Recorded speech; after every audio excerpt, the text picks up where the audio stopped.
An excerpt from Baron and Luthien. In the land of J.R. Tolkien, hundreds of years before the events of The Hobbit, the Dark Lord Morgoth stole Silmarils from the Undying Lands. He took them over into Middle-earth and was followed by the sons of Feanor, who swore that they would recapture the Silmarils. Two of these sons were Celegorm and Curufin. Celegorm, who was a hunter, had been gifted a hound by one of the great Valar, and now they are staying in Nargothrond, waiting for the return of their king while they fight Thu and his evil wolves. Hounds there were in Valinor, with silver collars. Hart and boar, the fox and hare and nimble roe, there in forest green did grow. Ormy was the lord divine of all those woods. The potent wine went in his halls and hunting song. The gnomes anew have named him long, Tavros, the lord whose horns did blow over the mountains long ago, who alone of lords had loved the world before the banners were unfurled, of moon and sun and shod with gold were his great horses. Hounds untold, baying in woods beyond the west, of race immortal he possessed, gray and limber, black and strong, white with silken coat and long, brown and brindle, swift and true, as arrow from the bow of yew. Their voices were like deep-toned bells that ring in Valmar's citadels, their eyes like living jewels, their teeth like ruled bone, like sword from sheath they flashed from scent to leash, for Tavros's joy and merriment. In Tavros's friths and pastures green had Huan once a young whelp been. He grew the swiftest of the swift, and Ormy gave him as a gift to Celegorm, who loved to follow the great lord's horn o'er hill and hollow. Alone of hounds of the land of light, when sons of Feanor took to flight and came into the north, he stayed beside his master. Every raid and every foray wild they shared, and into mortal battle dared. And oft he saved his gnomish lord from orc and wolf and leaping sword. A wolfhound, tireless, gray, fierce he grew. His eyes could pierce all mist and all shadow.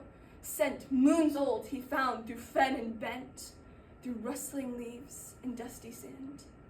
All paths of wide Beleriand he knew, but wolves, he loved them best. He loved to find their throats and wrest their evil lives in snarling breath. The packs of Thu feared him as death. No wizardry, nor spell, nor fang, nor dagger, no venom any devil's art could brew had harmed him, for his weird was woven. Yet little he feared that fate declared and known to all, before the mightiest he should fall, before the mightiest wolf alone that was ever whelped in cave of stone. Hark! Afar in Nargothrond, far over Sirion and beyond, there are dim cries and horns blowing, and barking hounds through the trees going. The hunt is up, the woods are stirred. Who rides today? Have ye not heard that Celegorm and Curufin have leased their dogs? With merry din they rounded ere the sun arose, and took their spears and took their bows. The wolves of Thu of late have dared, both far and wide their eyes have glared across the stream of Narog. Doth their master dream, perchance, of counsels and plots deep, of secrets that the elf lords keep, of movements in the gnomish realm, and errands under beech and elm? Curufin spake, "Good brother mine, I like it not what dark design doth this pretend. These dark things, swift, we must end their wanderings. And more, 'twould please my heart full well, long time to hunt and wolves to fell." And then he leaned and whispered low, that Ordreth was a dullard slow. Long time it was since the king had gone, and rumors and tidings came there none. At least thy profit it would be to know whether dead he is or free, to take thy men and thy array. I go to hunt, then thou would say, and Narog's good men would think ever thou heedest. But in the woods things may be learned.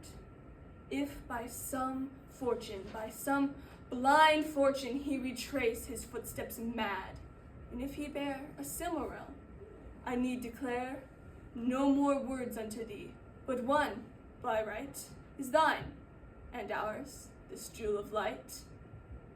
And another may be one, a throne, the eldest blood our house doth own. Kellegrum listened, not he said, but forth a mighty host he led, and Huon leapt at the glad sounds, the chief and captain of his hounds.